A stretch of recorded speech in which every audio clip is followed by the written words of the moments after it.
네, 인생의 지휘자 하나님이라는 제목으로 말씀 나누겠습니다. 여러분 음악 좀 알아요? 음악 좀 쳐요? 네. 쳐요? 하승이 쳐요? 네. 하여튼 뭐 음악을 좀 모르더라도 잘 안 치더라도 여러분 노래는 듣긴 듣죠? 네, 여러분 보통 듣는 음악이 정해져 있죠. 어떤 음악 들어요? 뉴진스 또, 네? 자, 하여튼 뭐 아이돌 노래 보통 많이 듣죠? 에? 몬스타엑스, 또 뭐 듣죠? 하여튼 뭐 랩도 듣고 트로트도 듣고. 혹시 클래식 듣는 친구 있어요? 클래식? 쉽지 않죠. 이거 선생님들도 쉽지 않아요. 오케스트라 이제 클래식 이렇게 연주를 하는데 지욱이 어디 갔죠? 하하. 우리 지욱이가 마침 오케스트라 하죠. 바이올린을 해요. 우리 지욱이가. 제 지욱이가 하는 걸 한 번 딱 봤거든요. 여러분 오케스트라가 연주하는 거 보면 제가 그 생각을 진짜 많이 했던 것 같아요. 지휘자가 꼭 필요할까라는 생각. 그런 생각 해봤어요? 해본 적 있지 않아요? 굳이 막 왜냐면 이렇게 막 연주하는 거 보면은 지휘자를 계속 보지 않아요. 연주 막 이렇게 막 하고 있고 하니까 굳이 지휘자가 저 앞에 있을 필요가 있을까라는 생각을 한 적이 있는데, 근데 설교 준비하면서 찾아봤는데 지휘자가 없으면 연주가 될까요, 안 될까요? 되긴 돼요. 되긴 되는데 연주자가 약간 한계가 있어요. 같이 하는 데는 한계가 있다는 것을 보게 되더라고요. 그래서 아주 간단하게 우리 수준으로 지휘자의 능력을 보여주는 영상이 있어요. 이거 잠깐만 볼게요. 또 차이를 한번 봐보세요. 일단 그냥 단순하게 네. 박자만 해볼게요. 네.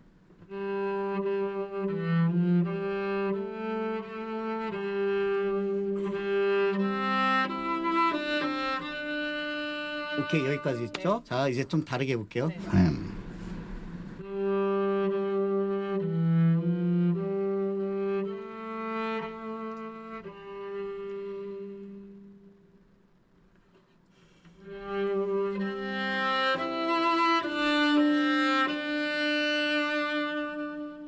와, 오 진짜 뭔가 있어. 여기까지 보겠습니다. 달라지죠. 이렇게. 확실히 지휘자 손짓으로 달라지죠. 이 둘이 짠 게 아니에요. 이렇게 지휘만 보고 딱 한 건데 느낌이 달라져요. 속도도 달라지고 분위기도 달라지는 것을 볼 수가 있어요. 뭐 그래도 지휘자 없이 가능하지 않나요? 뭐 말할 수 있죠. 악보 다 외우고 이제 이 악보를 완벽하게 연습하면 되지 않나, 이제 그런 생각이 드는데 사실 불가능하다고 해요. 그냥 뭐 연주는 할 수 있지만 완벽하게 연주하기가 불가능하다라고 합니다. 왜냐하면 오케스트라는 같이 뭔가를 합주해야 되는데 모든 사람이 똑같은 속도로 똑같은 템포에 맞춰서 연주하는 게 불가능하다라는 거예요. 연주하다가 이제 방금처럼 잠깐 쉬었다가 들어가는 것도 이제 서로 이제 템포가 다 다른 거죠. 서로 다 달라서 그냥 하다 보면은 서로 다른 부분을 연주할 수밖에 없게 된다라는 거예요. 그러니까 지휘자가 없으면 이 연주의 속도가 달라져요. 그러니까 지휘자가 없으면 합주가 불가능해집니다. 본인이 잘하고 있는 것 같지만 전혀 조화롭지 못한 연주를 하고 있을 수 있는 거죠. 지휘자가 없으면 서로의 소리를 맞춘 아름다운 소리를 낼 수가 없어요. 아름다운 연주가 불가능해집니다. 왜냐하면 내 소리밖에 안 들리거든요. 그래서 지휘자가 꼭 필요하다라는 거예요. 전체를 들으면서 아름답게 전체적으로 잘 하모니를 맞춰서 갈 수 있도록 하는 게 지휘자의 역할입니다. 그래서 지휘자는 꼭 필요하다라고 해요. 우리 인생에도 지휘자가 계신데 우리 인생의 지휘자는 바로 하나님임을 여러분 이야기하고 싶어서 제가 이렇게 지휘자에 대해서 쭉 설명하고 영상까지 보여준 거예요. 여러분 우리의 삶을 보면 진짜 그래요. 실제로 그렇습니다. 나밖에 안 보여요. 혼자 연주할 때처럼 나밖에 안 보입니다. 내 문제밖에 안 보이고 내 상황밖에 안 보이고 내 어려움밖에 안 보여요. 내 처지, 나만 정말 힘들 것 같아요. 그러면서 다른 사람 딱 보면 어떤 모습만 보여요? 좋은 모습만 보여요. 그래서 자꾸만 비교하죠. 비교하고 내 모습 보면서 원망하고 힘들어하고 짜증내고. 그러나 하나님께서 어떻게 하신다고요? 우리 인생을 지휘해 가실 때 전체를 보면서 갈 수 있게 해주세요. 내가 그렇게 힘들어하고 어려워하는 그 문제가 그냥 고통으로 아픔으로 끝나지 않고 곧 조화를 이루어내서 아름다운 화음을 낼 수 있도록 인도하시는 분이 우리 하나님이시다라는 거예요. 저와 여러분의 삶을 아름답게 지휘해 주시는 우리 인생의 지휘자 하나님을 바라보면서 하나님의 그 지혜에 맞춰 아름다운 삶의 노래를 연주해가는 저와 여러분 되기를 주님의 이름으로 축복합니다. 여러분 오늘 말씀해 보면 하나님이 지휘자시고 하나님이 지휘를 하시는데 이 하나님의 지휘를 완전히 깡그리 무시하고 마음대로 하다가 안타까운 결과를 맞이하게 되는 레위인 고라라는 사람의 이야기가 등장합니다.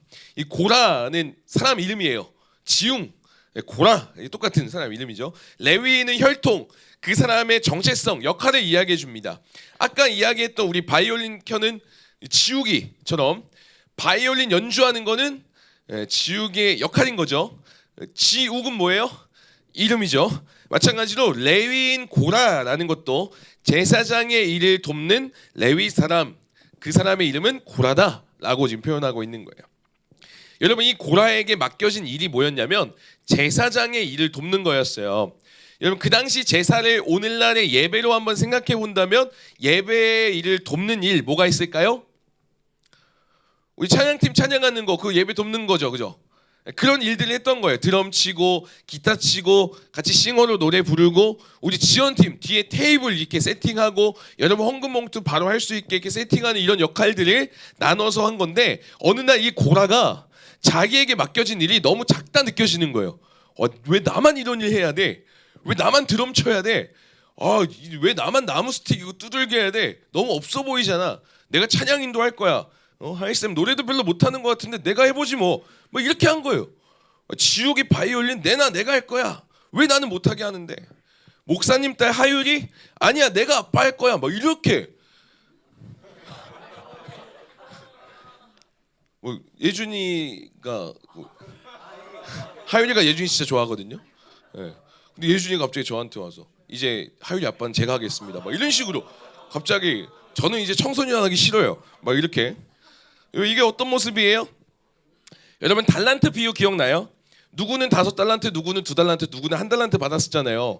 각자 받은 게 있어요. 각자의 역할이 있어요. 적지 않아요. 다 소중해요. 근데 그렇게 잘 지내면 되는데 갑자기 옆을 바라보면 이제 비교하기 시작하는 거죠. 그래서 우리가 위를 바라보면 감사하게 된다라는 제목을 나눴었잖아요. 기억나요?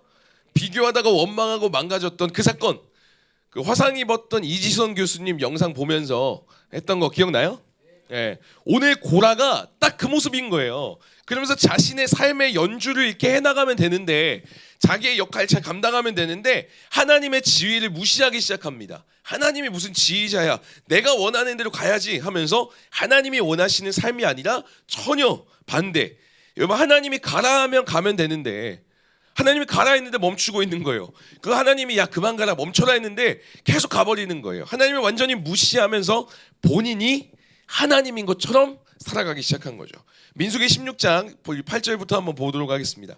8절부터 한번 10절까지 한번 쭉 읽어볼게요. 그 내용이 뭔지 한번 읽어보겠습니다. 시작. 모세가 또 고라에게 이르되 너희 레위 자손들아 들으라. 이스라엘의 하나님이 이스라엘 회중에서 너희를 구별하여 자기에게 가까이 하게 하사 여호와의 성막에서 봉사하게 하시며 회중 앞에 서서 그들을 대신하여 섬기게 하심이 너희에게 작은 일이겠느냐. 하나님이 너와 내 모든 형제 레위 자손으로 너와 함께 가까이 오게 하셨거늘 너희가 오히려 제사장의 직분을 구하느냐. 지금 뭐라는 거예요? 레위 너네 일들 결코 작은 일이 아니다. 너네 일 너무 소중한 일이야 라고 얘기하고 있는 거예요. 여러분 사실 레위인이 하는 일이 진짜 작은 일이 아니었거든요. 딱 레위인들만 할 수 있는 소중한 일이었어요. 아무나 할 수 없는 구별된 일이었습니다. 그런데 지금 고라가 왜 나만 우리만 이거 해야 돼 하면서 선 넘고 못하겠다. 나도 이거 하겠다. 나도 하율이 아빠 하겠다. 지금 이러면서 선 넘는 거예요. 자기가 인생의 지휘자라고 착각하기 시작한 겁니다. 내가 연주해야 될 건 이건데 갑자기 이거 연주하겠다고 자기 멋대로 가는 거예요. 혼자 착각하고 혼자 그러다가 혼자 망하면 되는데 더 안타까운 건 뭐냐면 혼자 망하지 않아요. 우리 2절도 한번 볼까요? 2절. 이렇게 지위를 무시하고 갔던 사람이 몇 명인지 한번 보겠습니다. 읽습니다. 시작. 이스라엘 자손 총회에서 택함을 받은 자 곧 회중 가운데에서 이름 있는 지휘관 250명과 함께 일어나서 모세를 거스르니라. 몇 명이래요? 250명이 아름다운 하나님의 지위를 거부하고 반역하고 거스르기 시작합니다. 못해 하면서 250명이요. 고라가 이렇게 시작한 거예요. 여러분 우리도 그럴 때 있죠. 우리도 나쁜 짓은 혼자 잘 안 하잖아요, 그죠? 꼭 친구랑 같이 해요. 나쁜 짓 해도 친구랑 같이 하면 마음이 어때요? 뭔가 든든해요. 이 나쁜 짓 아닌 것 같고. 예, 그래서 우리는 연약하기 때문에 여러분 어떤 자리에서 어떤 말을 듣고 어떤 영향을 받는지가 그래서 중요한 거예요. 그래서 여러분 부모님들이 그런 걱정으로 얘기하잖아요. 친구 잘 사귀어라. 왜 그런데 가냐 막 자꾸 걱정하는 게 그런 이유 때문에 그렇습니다. 여러분 시편이 이야기하는 거 우리 기억나요? 악괴다, 죄길서. 기억나요? 오자자. 악인의 꾀를 따르지 않고 죄의 길에 서지 않고 오만한 자의 자리에 앉지 않는 삶. 그게 하나님이 우리에게 맡겨주신 일이고 그게 하나님이 우리에게 원하시는 역할이고 그렇게 하나님은 지휘를 해나가시는데 우리는 어떻게 돼요? 자꾸 그 지휘를 무시하는 거예요. 그리고 죄인의 길에 서요. 자꾸 그 지휘를 무시해요. 그리고 악인의 꾀를 따라가요. 자꾸 비교하면서. 근데 그 자리를 박차고 일어나 하나님이 원하시는 삶으로 살아가야 된다는 거예요. 여러분이 힘들게 하는 시험의 자리 있을 거예요. 비교의 자리 있을 거예요. 절망의 자리 있을 겁니다. 그 자리를 떠나야 된다는 거예요. 결국 이 고라와 함께 잘못된 길을 갔던 250명 어떻게 되는지 아세요? 우리 30절 먼저 한번 볼까요? 30절 시작. 만일 여호와께서 새 일을 행하사 땅이 입을 열어 이 사람들과 그들의 모든 소유물을 삼켜 산채로 수월에 빠지게 하시면 이 사람들이 과연 여호와를 멸시한 것인 줄을 너희가 알리라. 자, 여기 기도하는 거예요. 하나님, 땅이 입을 열어서 이 사람들이 다 삼켜버리면 이 사람들이 진짜 하나님을 무시하고 하나님의 지혜를 완전 쌩까고 자기 마음대로 산 걸로 알겠습니다 라고 지금 기도하고 있는 거예요, 모세가. 그리고 실제로 어떻게 되는지 알아요? 32절 봅니다. 시작. 땅이 그 입을 열어 그들과 그들의 집과 고라에게 속한 모든 사람과 그들의 재물을 삼키매. 이렇게 돼버렸어요. 땅이 그 입을 열어서 그들을 삼켜버립니다. 누구랑요? 고라와 250명. 이들이 하나님을 멸시하고 무시했던 거죠. 그 인생의 지휘자는 누구였죠? 하나님이었는데 그 하나님의 지휘를 완전히 무시하고 본인들이 하나님인 양 살아가다가 그 결과 어떻게 됐다고요? 땅이 입을 열어서 먹어버렸어요. 뭘 얘기하는 거냐면 결국 하나님이 심판하셨다라는 거예요. 어쩌다가요? 이들 왜 심판당했어요? 왜 당했죠?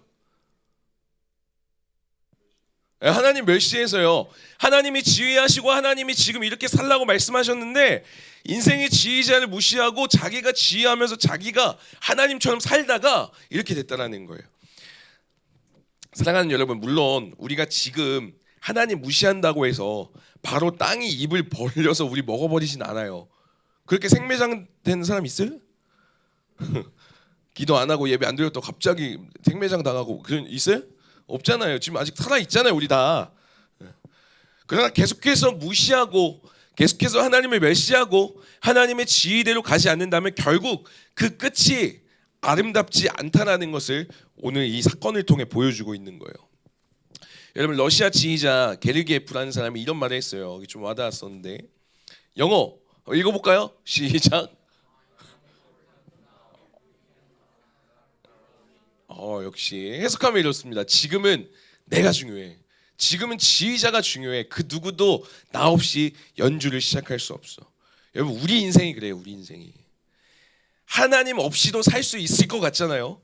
하나님 없이도 내 삶을 내가 어느 정도 아름답게 연주할 수 있을 것 같지만 아니에요. 결국 불협화음만 내다가 내가 잘못한 줄도 모르고 그냥 살아가다가 제대로 연주도 못하고 제대로 멋지게 살지도 못하고 그냥 땅에 묻혀버리는 인생이 돼버린다는 거예요. 사랑하는 여러분, 우리 인생의 지휘자가 있어요. 하나님이세요. 하나님. 하나님은 지금도 여러분에게 계속 손짓하세요. 지휘하고 계세요. 이렇게 살라고 계속 말씀하고 계세요. 이렇게 연주해 가라고, 이렇게 살아가라고, 너의 인생 이렇게 살아가야 된다라고 하나님은 지금도 손짓하시고 지금도 말씀하시고 지금도 여러분에게 그렇게 사인 보내고 계세요. 그래서 우리는 그 하나님의 지혜에 맞춰 여러분의 삶을 조금씩 연주해 갈 때 지금은 잘 모를 수 있어요. 우린 전체를 볼 수 없으니까. 그러나 우리 인생이 아름다운 화음을 내면서 아름다운 연주, 아름다운 소리가 나는 인생이 될 수 있다는 겁니다. 저는 여러분의 인생이 불협화음이 아니라 정말 아름다운 소리를 내는 그러한 멋진 인생, 그런 인생 되기를 주님의 이름으로 축복합니다. 말씀을 맺도록 하겠습니다. 우리 인생의 지휘자 하나님임을 말씀드렸어요. 그리고 지금도 여러분의 삶을 향해 하나님이 말씀하고 계시고 지휘하고 계시다는 것을 말씀드렸어요. 그런데 여러분 그거 알잖아요, 그죠? 모르진 않잖아요. 하나님 뜻대로 살아가야 된다는 거 알잖아요. 하나님이 이렇게 지휘하실 때 나도 그렇게 해야 된다는 거 모르는 사람 없잖아요, 여러분. 그렇죠? 기도해야 되는 거 알아요. 예배 드려야 되는 거 알아요. 짜증내지 않아야 되는 거 알아요. 근데 이게 잘 안 될 때가 있다라는 거예요. 저도 설교를 준비하면서 이걸 어떻게 얘기해 줘야 될까? 이렇게 얘기하면 애들이 안 되면 또 힘들어할 텐데, 저도 그럴 때 많았거든요. 하나님이 사랑하라고 해서 사랑하려고 하는데 사랑이 안 돼. 하나님이 예배 드리려고 해서 예배 드리려고 하는데 너무 귀찮은 거예요. 힘든 거예요. 그래서 때로는 열정도 식어버리고 주일날 교회 오기도 싫어지고, 그래서 더 좌절하게 되는 거죠. 그러면서 어느 순간 하나님의 이 지위를 그냥 무시하면서 포기해버릴 때가 많이 있었던 것 같아요. 저도 그랬어요. 어쩔 수 없다. 나는 도저히 사랑하면서 살아갈 수가 없다. 안 되는 거 어떻게 해? 그래서 그런 연약한 우리를 너무나 잘 아셔서 하나님의 이 사도 바울이라는 형님을 통해서 이런 말씀을 나눠주셨어요. 이거 같이 한번 읽어볼까요? 빌립보서 3장 14절입니다. 읽습니다. 시작. 둯대를 향하여 그리스도 예수 안에서 하나님이 위에서 부르신 부름의 상을 위하여 달려가노라. 달려가노라라고 얘기하고 있어요. 무슨 말일까요? 그런 생각해 본 적 있지 않아요? 내가 어떻게 하나님의 자녀인데 이렇게 무너질 수 있을까? 내가 어떻게 하나님의 그 사랑을 받았음에도 불구하고 나는 왜 이렇게 사랑할 수가 없을까? 내가 하나님의 뜻대로 살아가야 되는 거 안 돼. 왜 내 뜻대로만 살아가려고 하는 걸까? 내가 정말 하나님을 만나고 내가 정말 그렇게 기도했다면 내 삶이 변해야 되는 거 아닐까? 왜 또 제자리인 걸까? 그때 사도 바울이 이 얘기한 거예요. 부르신 부름의 상을 위하여 달려가노라라고 얘기하는 거예요. 여러분 꼭 기억하세요. 우리는 아직도 달려가고 있는 중인 거예요. 여러분의 신앙은 지금 끝이 아니라 지금도 계속 가고 있는 중인 거예요. 우리는 이제 출발선에 선 겁니다. 나는 여전히 싸우고 있고, 나는 여전히 죄 가운데 넘어지지만 또 분투하고, 아직 나는 달려가고 있으니 사랑하는 형제들이여, 사랑하는 자매들이여, 너희가 연약하고 잘 되지 않는다고, 부족하다고 느낄 때 포기하지 말라고 사도 바울이 지금 얘기하고 있는 겁니다. 사랑하는 여러분, 우리 넘어질 수 있어요. 시험 기간에 하나님 생각 하나도 안 나고 그냥 공부만 생각할 수도 있어요. 하나님의 지위는 뭐고 보이지도 않고 그냥 내 뜻대로 살아가고 싶을 때 있어요. 근데 그럴 수 있죠. 부족함이 있을 수 있어요. 왜냐하면 우리는 이제 출발선에 선 것뿐이니까요. 우리는 아직 다 달린 게 아니에요. 우리는 지금도 달려가고 있는 겁니다. 우리는 아직도 지금 연주해 가고 있는 거예요. 여러분, 예수님이 십자가에 못 박혀 죽으시면서 여러분을 구원하신 이유는 뭐냐면, 더 이상 여러분이 실수하지 말고 내가 너네 위해 죽었으니까 너네 이제 완벽하게 살아, 그러기 위해서 죽으신 게 아니에요. 완벽한 놈으로 만들려고 죽으신 게 아니라 넘어지더라도 쓰러지더라도 다시 일어나서 결승점까지 갈 수 있게 하려고 죽으신 겁니다.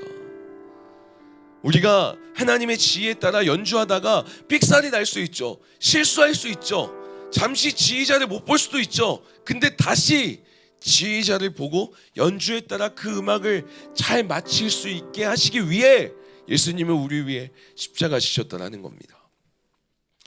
사랑하는 여러분, 우리 인생의 지휘자 그 하나님, 그 하나님의 지혜에 따라 여러분의 삶의 노래를 연주해 가세요.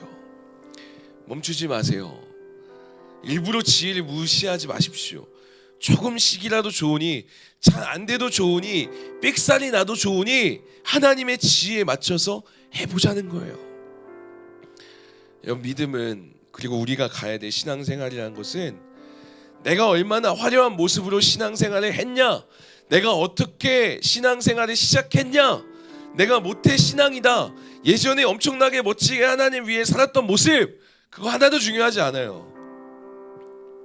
믿음은 내가 실수하더라도 부끄럽더라도 너무나 연약하더라도 삑살이 나더라도 결국 끝까지 그 끝까지 예수님 앞까지 도착해 가고 있는 그 끝이 중요하다라는 것입니다. 친구들, 우리 넘어지는 게 실패가 아니에요. 넘어진 그 자리에서 다시 일어나지 않는 게 실패입니다. 하나님의 뜻대로 살지 못했다고 실패가 아니에요. 하나님의 뜻대로 살지 못했다고 포기해버리는 게 그게 실패예요. 연주하다가 삑살이 나고 실수하고 지휘자의 지휘를 제대로 보지 못했다고 끝이 아니라고요. 그럴 수 있어요. 연약할 수 있어요. 아플 수 있어요. 다시 하나님의 그 지휘에 맞춰 연주해 갈 때 우리의 삶은 다시금 시작되는 겁니다. 결국 그 끝에 하나님의 손짓에 따라 지휘에 따라 우리의 인생의 연주를 잘 마치면 그 인생이 바로 진정 성공한 인생이다라는 것이죠.